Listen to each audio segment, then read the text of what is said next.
Good evening everyone and welcome.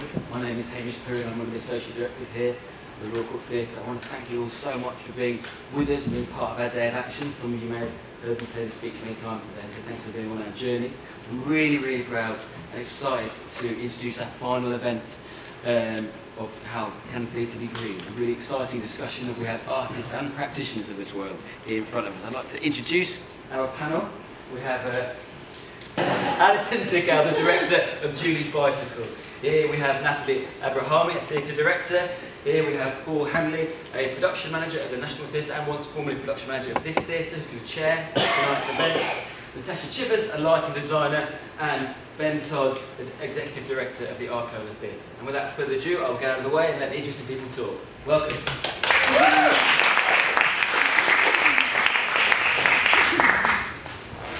Evening. I feel woefully unprepared for this. I'm actually in production at the moment at the National, a show about a community of people in India that actually survive through recycling rubbish. And there have been some interesting questions that have come out about the way we've made the show and what the big questions are. Anyway, when Hamish suggested I came along and shared this event, I felt nervous and thought, oh God, you know, I've slightly ducked out of, since leaving this building, ducked out of the issue. But when I was told who else would be on this panel, I sort of rushed at the opportunity to basically catch up with old friends and colleagues, because we started engaging with the question of can theatre be green about, wow, it seems a long time ago now, about 2006, 2007. Ben and I met on the Mayor's Committee. When Ken Livingstone was Mayor, he made it an ambition of his to really reduce carbon emissions right across London and specifically the cultural industry. So we all got together and started talking about it, and there was some fascinating conversation, and it was a lovely sort of moment of people that had never spoken to each other before from different organisations coming together, and we found something that was challenging and could bring us together.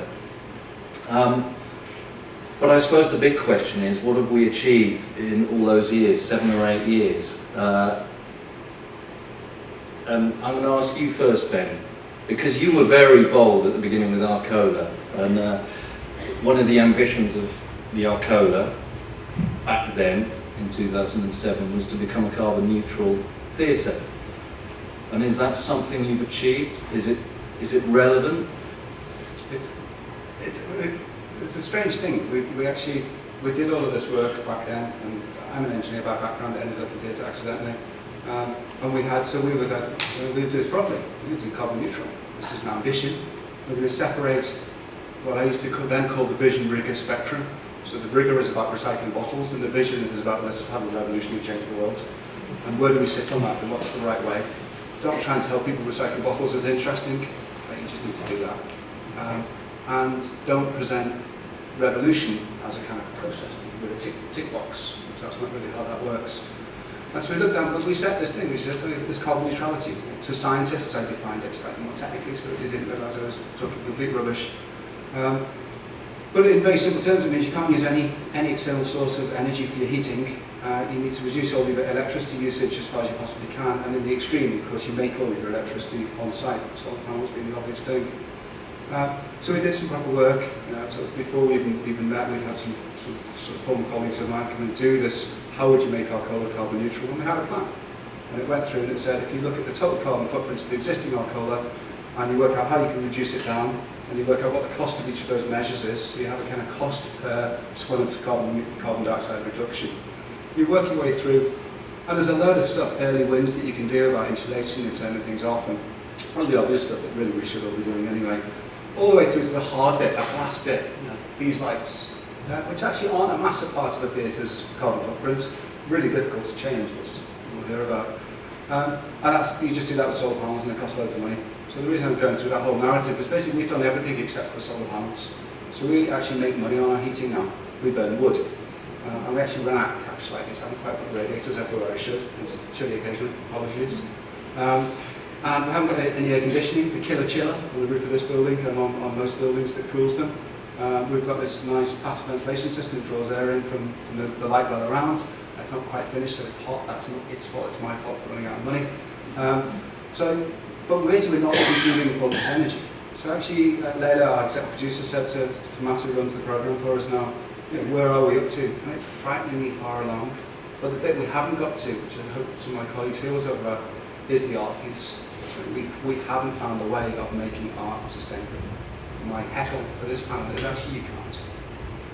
You can't. Well, so that is the big question, isn't it? So Natalie and Natasha, and I can ask this a bit as well. But theatre practice, I mean, do you feel that things have changed? Have you felt a change since this was a big topic or got heralded as the big issue? I think 7 or 8 years ago? Changing. I mean, I think from a lighting perspective, I think what happens is people walk into theatres and they look up and they see theatre lighting and they think this is the big problem. And there was a survey done a couple of years ago in Seattle where they measured and metered the power use in the building, and actually in that building, which was a fairly average theatre with 2 spaces, bars and all the foyers, the theatre lighting was 2% of the consumption, and it ranges between somewhere between sort of 2 and 7. Correct me, Alison, 7%. So it's actually really small. It seemed like the heating and cooling systems were kind of at the lion's share of the power. So, and hot water then kind of followed that, but was way ahead of theatre lighting. So that's really interesting, and I think not something that people would expect. That said, we are still using a lot of power, and you go to the West End, you've got lots of musicals, shows with kind of huge lighting rigs, and I think as an industry we realised that we did need to address it. Does anyone ever talk about it at the inception of a project, or as you're going along, do production managers ever talk about it? No. But that's a really interesting, it's very interesting to ask the question, because so what's happening in the lighting industry? We have an association of lighting designers, which is fantastic and a really great thing to become part of. And it's largely volunteers, and so they've formed a panel, a kind of eco committee, with a chap called Andy Purvis, who I met up with this week to kind of get up to speed with what's happening.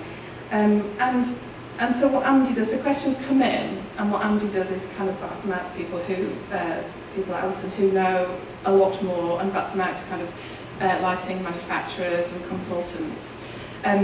So that's great, already that exists.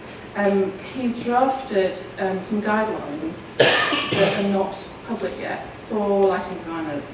And one of the key things I think that lighting designers can do, because we're quite well positioned in a kind of production process, is to kind of put that on the agenda in your production meetings and quite early, and ask, is this production going to be as green as possible? I try, for example, I mean, in production meetings, I know there's always, for the last 15 years or so, health and safety has obviously been a really big thing. There's a whole ever-increasing set of legislation to deal with that, so it has to become, it's a big issue in any production. But certainly in the last few years, I always add on, it's the very last thing in the meeting, environmental impact. Now generally it gets a laugh, but actually every now and then it does trigger an issue, and it certainly triggers people in the room to think about something they're doing. But it's still not fully embraced yet. I mean, Natalie, do you think, so you did After Miss Julie, which was when was that? 2012 at the Young Vic, which was it an experiment? Would you call it an experiment in making a piece of theatre where reducing carbon emissions was at the centre of everything? Yeah, I think on a very small scale, what we were trying to do was a pilot in that sense. We haven't sort of made the Young Vic is wanting to kind of increase the consciousness within its organisation and also within its audience of how to make work. So we did a pilot for a project called Classics for a New Play. The idea was to take an existing play and see if you could approach making it in a more sustainable way. And I think what was really interesting about doing that project is that, you know, I was invited as a freelance director to direct it, and although, you know, I might do the recycling and the water bottles that, you know, Ben is talking about, but actually the facts and the information, the science is really beyond me, certainly, in my GCSE double awards lives. So what was really great was being able to sort of talk to people, and one of the people I reached out to was you, and you were really, really helpful with all your kind of hands-on knowledge. And then what we took actually was we started to collaborate with Julie's Bicycle, and there was a brilliant lady there called Helen Heathfield, who was sort of my guru through the process, and we started to think of the project as having, in production management terms, you know, you have your budget, which your production manager will always help you kind of stick to or make sure that you stick to, but also thinking about it as having an energy budget in that sense. And so in order to lead up to the project, what we tried to do was take data from all the other shows that were going on, so we knew what level of energy usage was being used in terms of lights. We made similar discoveries that actually lights look really enormous, but they're on for an hour and 45 minutes in the show or whatever, so it's kind of thinking about those things in context. And we, you know, in terms of lights, we were very careful that we didn't ever have the lights on when we didn't need them. So you have, because of the extra union, actors union, you have very good regimented breaks. So during tech, we made sure that whenever there was a break, the theatre was,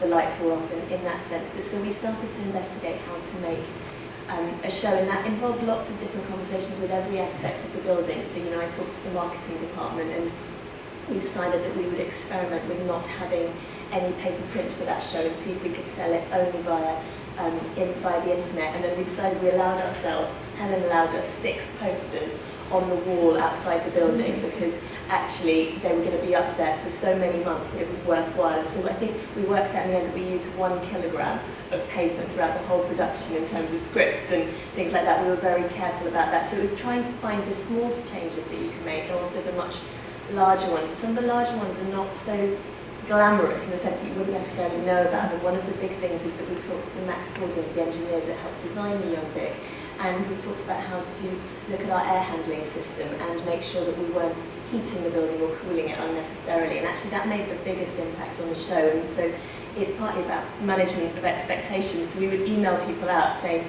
you know, you're coming to see the show next week, and we're trying this experiment, we're trying to use less energy, and so we're trying not to use heating or cooling. So please bring layers, it may be cooler or warmer than you expect. And actually because of that, people were quite open to it, you know, to taking responsibility for their own personal experience. And so we tried lots of things. We didn't print tickets for the show, we just got some offcuts from the workshop and numbered them and used those. And actually I now see them used at the Young Vic through lots of productions. That's, so that's the big question, legacy. isn't it? How many of those, what is the legacy, and how many of those lessons have you taken on in your own personal practice? So in my practice, you know, one of the things that I remember learning from Helen, which really, really shocked me, was that LX tape, which we use quite liberally in the theatre, which is what you might use for your markup on the floor for your ground plan, and also, you know, for lighting, is the most carcinogenic, awful thing ever, and that we use it really liberally, and, you know, it'd be better to use Velcro and things like that. So I'm always kind of trying to think about the smaller things that I learned. But the building handling system,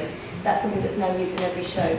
So that's a massive learning for the organisation. Also affects, you know, both your cost budget and your energy budget. And I think the legacy for the building at the Young Vic has been that it's much more part of the conversation. Every department learns so much from doing that show that they can now apply that to other things. So we have an update meeting every week, and at that update meeting, the first thing we talk about is what the box office for the shows are and where we are against target. The next thing we talk about is the fundraising target and where we are against target.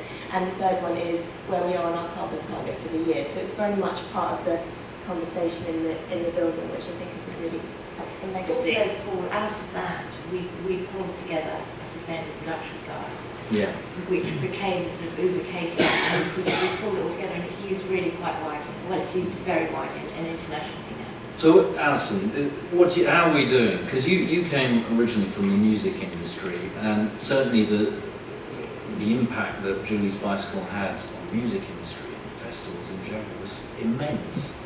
And I suppose because relatively the size of impact. So you did things like make CD packaging, That several was a long record time ago labels. when people But it's still still bought amazing, you know, suddenly all CD packaging with, was it EMI, became cardboard rather than plastic. Yeah, there was a big shift to cardboard. What do you feel about us then, us theatre folk? Theatre. Have we responded You have. in any real way? You have. You've overtaken the music industry, so you can pat yourself on the back.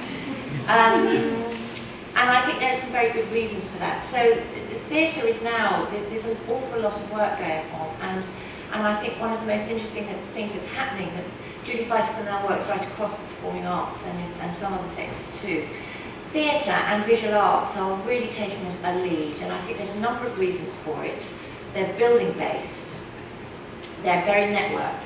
So the music industry is, it's a very tough, commercial, quite complex supply chain, very tribal as well. It doesn't really reference outside itself. And there's and this is critical, there's very little public funding in it. So the arguments for responding to issues of broad public concern are not as well rehearsed, whereas publicly funded institutions such as theatres and many of our galleries are very used to the social contract, to the notion that they are accountable to a bigger thing.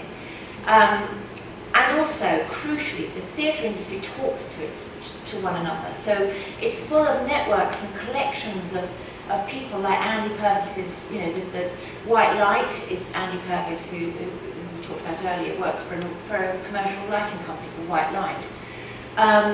But he's gathering communities around him, and theatre's full of that. So the short answer to your question, Paul, is that theatre is doing a great deal, as are the visual arts sector. Both of them are sectors that perceive themselves as doing the least. That's very interesting. So we also work with literature, who perceives itself as doing the most and is doing the least. So there's something quite important about that, which is that the more you do, the more you recognise the nature of the complexities, which I think you've already talked about a little bit, Natalie, and you too, Ben, actually, and the more there is to do, both on a practical level, but also crucially on this thing that we are involved in, which is art and culture and this bigger story that we've got. So theatre has really moved on. It's become very international, so now there's huge international interest in what the UK has done, masses of it. And also we're now beginning to come together, so that instead of splitting up, Ben and I were talking about this just before, so you respond to this, Ben, but instead of breaking up, and I feel really strongly about this, that at our peril, we break up the relationship between the kinds of really proactive, practical nuts and bolts that Natalie's been talking about, and this whole area of art and experience, and how our hearts and our minds and our thoughts and our ethics and our values are shaped. And the two are the same part of exactly the same story. So we've been working in this space now for about 7 years. Since we started, and our approach has been absolutely practical. We've decided that we leave it to the art and the artists, and our job is to create a framework from which the art and the artists can thrive. So provide them with all the things they need to create a sustainable context for their work and for their representation of their work. And over the last 2 years, there's been an extraordinary thing that's happened, which is not down to us, it's down to Ben. It's, you know, the people on this panel, it's an amazing community of incredible people out there who are really pushing the boundaries. And what we're seeing is a shift in cultural values that is slow, but it is absolutely incremental, and it's growing and it's growing and it's growing, whereby the integrity of the art, the integrity of the artist is being profoundly affected by this great big creature that we call climate change, and all this complexity that you will hear about tonight.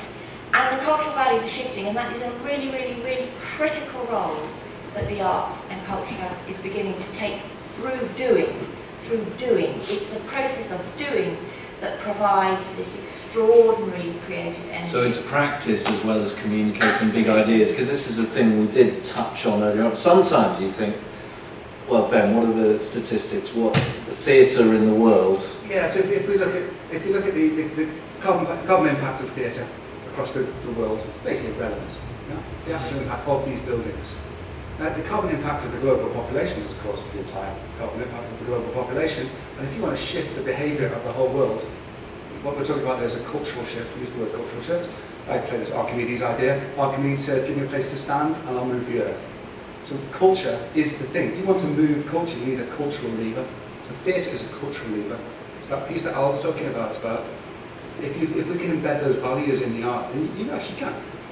The only way to move culture, you don't put a sign on the back of a bus that says inflate your tires and you save 2% of your fuel bills. Nobody cares. Better things to think about. If that we can drive a shift, where people they come to the theatre, as Al says, to be inspired, to be challenged, all those things. If we can drive that shift, we see it daftly in Dalston, which is super cool and full of all these silly cafes now. When we did our refurbishment, we weren't very good at security, and a load of our chairs got nicked. Or mismatched chairs, we nick Arcola chairs. And I go to cafes in Dalston, they've all got Arcola chairs. There's been a shift towards this kind of grubby, chic style. Amazing. And the carbon impact of knocking all the plaster off a wall and then putting chairs in and charging £4 for a latte is an awful lot less than the carbon impact of a complete refit to make it look like Gucci. These, to me, are the kind of influences where that's the cultural shift that we're driving. But the bit, I suppose, I do have to with Alice, I know there are some big thinkers, the kind of philosophical piece, they don't want to think about bottles or practical or lighting. They just want to do big concepts. Oh yeah, and I think there's room for both. We need to do those too. Of course we can. When Chris Rapley talked to a bunch of young writers here about 7 or 8 years ago, and I sat in on it, and it was absolutely captivating and inspiring. And of course, he said the scientists they've done their job, and that's why he was making the time to come and talk to us as theatre makers. It was up to us to communicate these huge ideas. And I suppose I felt in the ensuing years that we've not quite risen to the challenge. You know, where are the big climate change plays? There haven't been that many really. But of course, artists will always resist the didactic, and quite reasonably so. But I think what you're saying is, and you're saying as well, is that in this effort to look at the minutiae of our practice and our craft, we are in essence communicating those big ideas. As long as we don't bore people. Sorry, just because that focus on the new. I got bored. I used to talk all over the world on this stuff. I just got bored of listening to myself. So I stopped for 2 years. This is the first one I've done for years. It needs to be new. Art should be new. And that's the one that I fear. I think what I felt in terms of when David Lamb, the artistic director of the Young Vic, said we'd like to do this project, Classics for a New Climate, find an existing play. What I then did was read a lot of plays and think about which ones would be interesting, that you weren't creating anything didactic, you were using the vision of the play. And actually the way Patrick Marber resets after Miss Julie, just at the end of the Second World War, sort of just, you get actually that whole, it feels like another moment in our lives where people were really forced to think about their usage and their consumption. Britain was so isolated, that spirit of make do and mend was really within the psyche. So with that play, we found something that was in the core of the play, and it enabled us to look at salvage materials and recycled materials. And one of the things that I really love is that we couldn't find a table long enough. We went to Campton Park and we went to loads of places to find an existing table. We couldn't find one long enough that would look like a table in a house that was obviously the scale of the Young Vic's Maria bits. So we had to make one. We made it from recycled scaffolds. So it had a history, and now it's on the roof of the Young Vic, and everyone sits there when they sit outside to have their lunch. So it's that sort of thing that it kind of continues. But I think a lot of people would have seen that show and not realised that we were trying to explore climate change through it, and that's totally fine if they were sort of interested in the production. But there's something in the play itself that allows you to go, this is how people were operating in that period. And I think that degree of war effort, of kind of, if you think about all those propaganda and posters from that period, kind of dig for victory, and changing cricket field into kind of where you grow your own food, and that notion of transitioning, I think, is part of the trickle down that is occurring in the cultural shift that Ben is talking about. And I think there are ways of finding a way to explore that in the work. Alison, do you think, in the ideal world then, is the theatre of the future, let's imagine that for a minute, are we, because I know, here, the National, theatre across the land, the resources we use are quite phenomenal. We're all getting much better about using, sustainably supplied materials, whatever that means, FSC approved timber. But is the theatre of the future one where we're a little less rapacious? Oh, undoubtedly so, but there are ways of doing that, and I think this goes back to some of Ben's big ideas. I think the one thing the theatre, the creative sector needs to do more of is get out, actually. Get out of itself. Because actually, and I'm sure people will know in the audience, there are some really, really big, very exciting, big ideas that are beginning to really change many other industries, and they're not really to do so much with sort of make, do and mend. There's a place for that. But they're also about remodelling how we think about materials, how we use, how we dispose of materials. There's a whole sharing economy that's growing up, which theatre is beginning to dip its toe into. There's, the whole sort of digital world is radically changing what people experience. So there's what we are subject to, and I think what the cultural sector could do more around driving, are actually asking the big questions about how do we really want to organise both the material and the social world around ourselves so that is commensurate with what we have and that's innovative, creative, inspiring, and actually gives us a way forward that's beyond the sort of shabby chic fashion that we're at now. For example, the circular economy, what are we doing about the design of our material world so that we're actually designing out waste? Now, the circular economy at the moment is being pushed largely by big business because they recognise that they're not going to be able to afford to buy the materials upon which they currently rely. The sharing economy is being driven really by economists. Where is culture in these big conversations?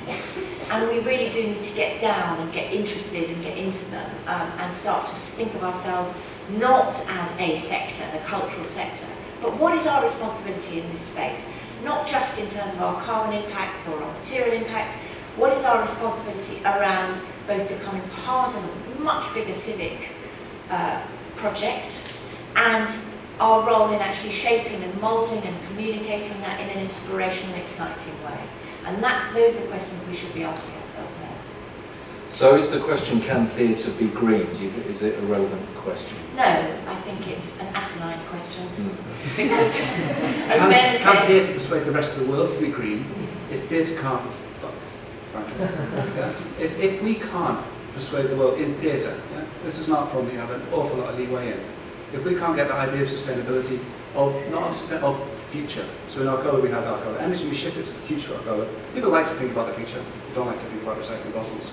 If we can't present a decent, interesting, exciting, wild, positive view of the future in theatre, how is it going to make it out into radio, into television, into Hollywood films, into trash novels? can I just say into that boardrooms? I think that the concept of theatre, of doing anything, and I think we were talking about this earlier, doing anything, recognising, I mean, there's a future acceptable there, but then there is also the fact that we are in a really, really parlous state, and we mustn't lose sight of that.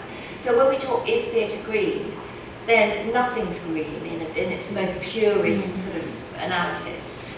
I think it's really, really, really, really critical, though, that we do think of the consequences of not responding to this great big challenge in mundane, practical ways, really quickly, with great urgency, and it should be at the top of every single production plan. It's the top thing to think about. It's the top thing to think about any capital development. It's the top thing to think about any relationship with the audience.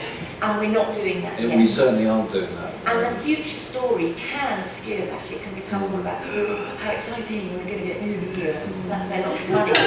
Actually, that has to be tempered with the reality of the situation that we are currently in. So it is a balance, I think.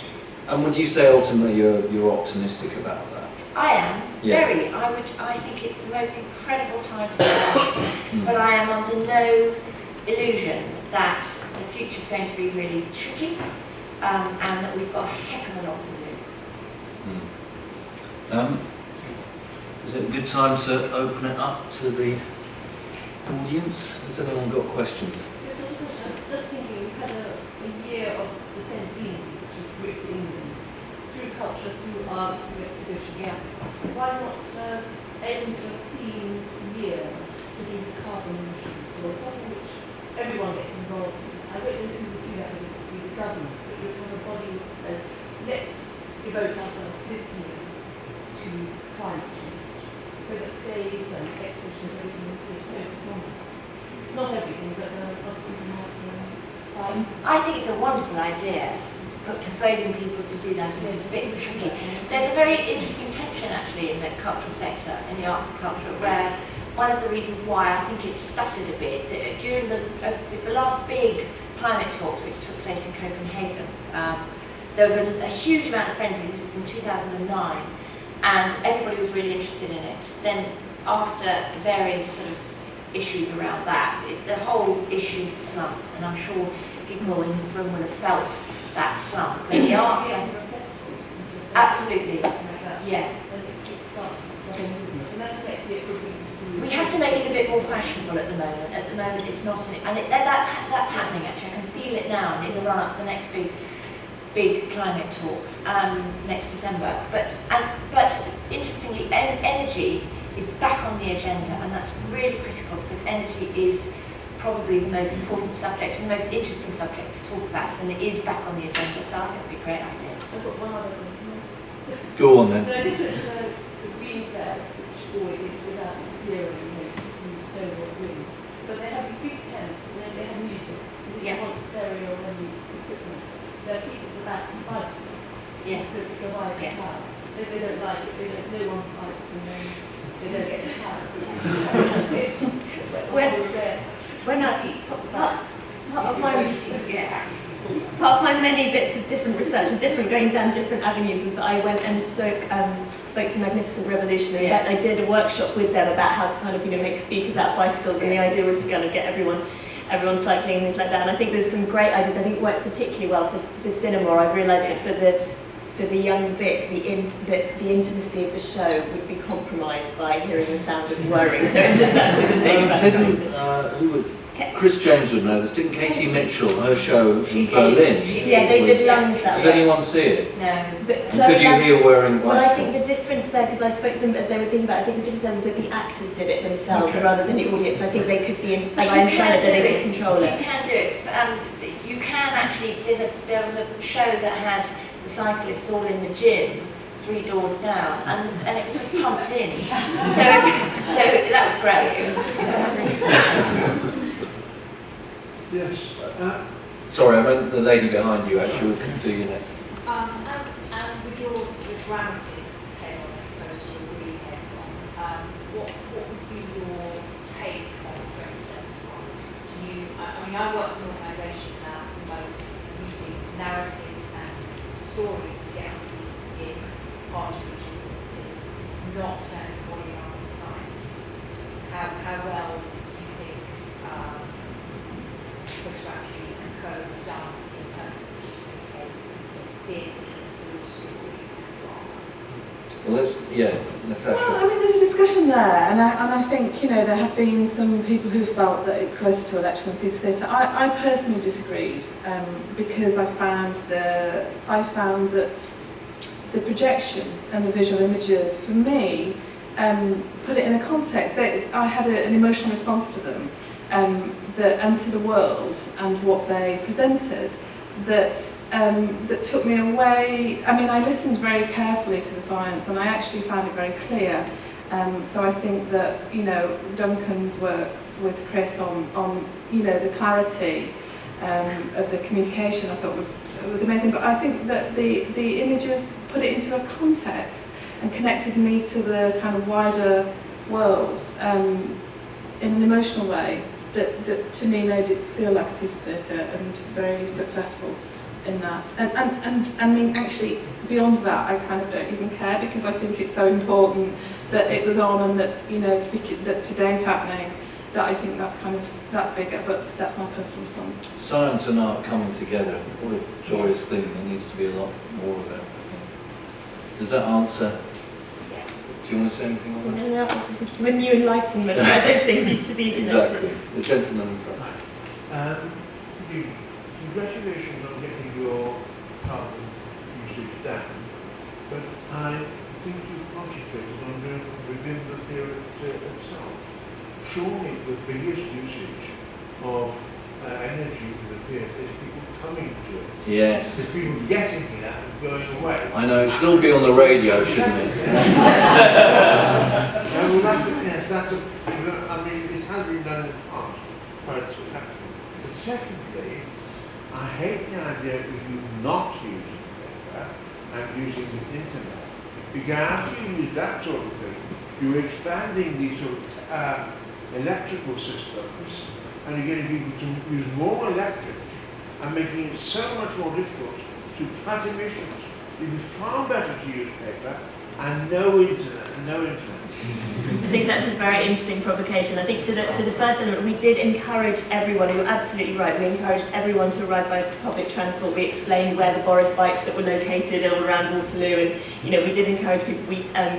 And indeed the whole of the team, I started cycling during that production, everyone involved really tried to be conscious of that, and we did try and encourage our audience to travel in a certain way. In February, I think it's harder to make people take certain modes of transport. But in terms of the internet, I think that's where one sort of has to think about where the world is going. I mean, in that sense, are we to be Luddites, or are we to think about the world is using technology? That is how people tend to operate. So whether the idea is to stop doing that or to kind of find a bigger solution, I think the provocation can come from theatre, but I think that those solutions, those larger solutions to energy problems, I don't think by saying you can't buy your tickets online and you can't communicate with us online is going to be the solution. I think you have to use the technology that people are using and work in other ways to cut emissions.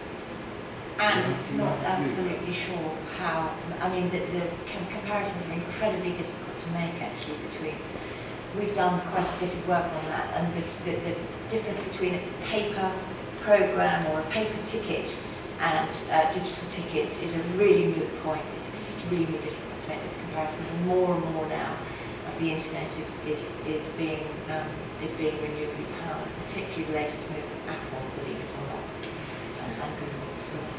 I think this theatre's quite good for public transport, though, because if you've ever tried to find a parking space at 7 o'clock on Saturday. Do you want to say anything about that, Ben? Audience transport? No, I think you're just absolutely right. It's the spheres of influence. You have to nail the one that's your recycle your bottles, as those ones I talk about. I think when we've got responsibility to influence outwards, endorsing people nick bicycles. Sometime find some money. I'm going to put cameras up. I'm going to ease up from bicycle views. Where do you put your resource and what do you get around to? It's a really good question. Anyone else? I can see a hand there.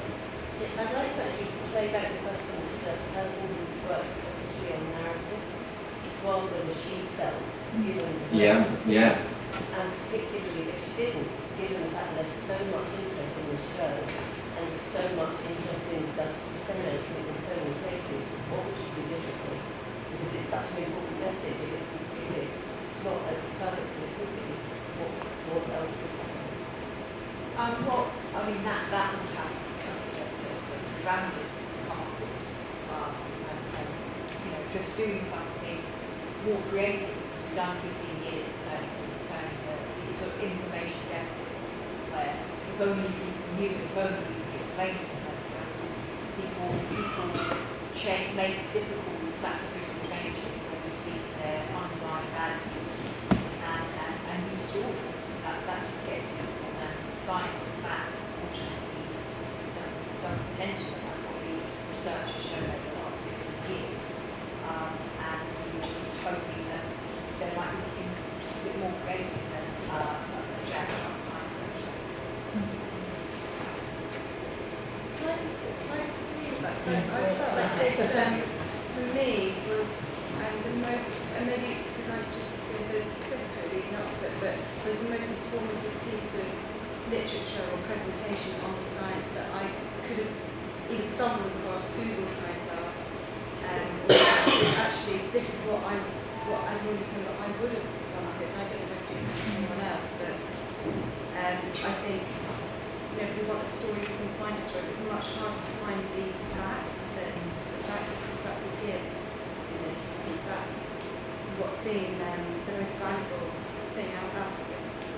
Sadly, I haven't seen it, but having worked with Katie a lot, I have no doubt that the forensic detail should have applied to the making of it as a piece of theatre and thought about that very carefully. I think it's a really interesting question. Can I just say, as we asked a question, I thought there was an incredibly powerful narrative about the person who has spent his life. That's what I was just becoming the expert in the field. And that for me was the differentiation there. It was somebody who has the authority, Yeah. No, absolutely. Chris is doing extremely important work, and he advocates many things that Boyne also advocates. We just felt we didn't do enough do enough for the sort of personal story. It was too much. See, I think the provocation though that he, I don't know how many people here are about to see the play rather than not, so I don't want to say, but there is a provocation at the end of the piece that I think can happen in theatre better than it can happen in other industries or in other contexts, because it makes you there's something about live performance that you're implicated, you're involved, and I think that's the effect that he's sort of saying, I've spent all my life doing the research for you. And also, I think that's absolutely right. I think that I also think it is a story, but B, I think if we look at some of the other productions around climate change, it is very fraught. So, it's incredibly easy to be trite, to put on bad theatre, and there are some wonderful examples of that. I think that we've all know. That, if you're talking about, I've seen the performance, and for those of you who haven't, I'm very jealous if you can see it, because for me I was incredibly moved by it, because that you have a very a quiet delivery of absolutely devastating story of climate change, and the effect that it has on one person. And I think that was far more powerful than quite a few of the productions we've seen. So really what we're saying is, what is the story here? What's the purpose of a story? Why are we sitting here talking about this? It's not once upon a time and then such and such happened and happy ever after. There's a far more complex relationship that we've got to have with a narrative, which is a very tricky, complex narrative. It's a hugely tricky balance. And I think in this space, and we've been talking a bit about this, there is a responsibility here to get it right. And on this occasion, Chris, Duncan and Katie have got it right, in my view. That's my personal view. There's just this issue of preaching to be converted, so people who are going to come to see this lecture probably are already on board and want to be armed with the scientific tools, the fact that more reform, so This sounds like a good discussion for the bar afterwards. We've got time for 2 more questions. Yeah, I was going to ask a more practical question about, I recently looked into my own energy use in my house, and the energy companies I pay to supply my energy, and decided to go with an energy company with a plan that provides 100% energy. And that's an option on the market, with various different companies. Several really small and big, that way I feel good about myself. But in this context, major theatre buildings have must be big energy buyers. Is there anything in before you put the solar panels in and make sure the whole building carbon neutral? Anything you need to make sure that the energy you're buying in comes from a workable company or workable source? To me, that's a no-brainer. So we do that. Yeah. I don't take any credit for that. I didn't do it. So to me, that's like recycling bottles. Just do it. Yeah. I would swear more. But There really is- do it. But it's no credit. You should feel better than the guy that just bought the dirty stuff. But frankly, I'm a professional in this area. If I'm not doing it, somebody should shoot me. So let's do that and then keep going. Yeah. I remember that being a very difficult subject here a number of years ago. Neil, do you know what happens here? Well, Alison was just going to say as well, there's a discussion which I think involves the national as well, and great for the whole bunch of theatres that are pulling together to effectively buy energy from one supplier. There is, they do it, however, and I will stick my head above the parapet now, there's something called the Arts Basket. It's not green. But, I think you're talking about good energy, aren't you? Yeah, I didn't go over anything over. Oh, that's not 100% renewable. No, they got 2 flags, that one is more expensive. Yeah. So we are having a conversation with Good Energy at the moment for an energy bundle across the cultural sector to all source our energy from the only supplier in the UK that sources only 100% renewable from wind and solar. Only one supplier, and that's last A couple question. of very quick practical questions. I think 10 years ago, or perhaps at the end of the production run, a lot of the sets would go into skip. And obviously there's problems with storage, especially in London. But there are some set salvage companies that are set up. Do all theatres still use those nowadays? Increasingly they do, actually. I mean, there's really only one company that's doing it meaningfully, I think, and that's Scenery Salvage, a guy called Hugo Keating, and he's stuck his neck above the parapet, I think, actually, and tried to generate a business out of it, and he's doing great work. But also there's a lot more, in recent years, there's a lot more online activity, people swapping stuff, you know, basically free cycle, theatre specific. There's a guy who's a freelance production electrician set up, it's called Set Exchange, Peter, and do you know what, it was just an idea he had one day, and it's, I keep wishing to unsubscribe because it blocks up my email box, but it's amazing how effective it is, and that's right across the country. So a lot of that stuff is going on.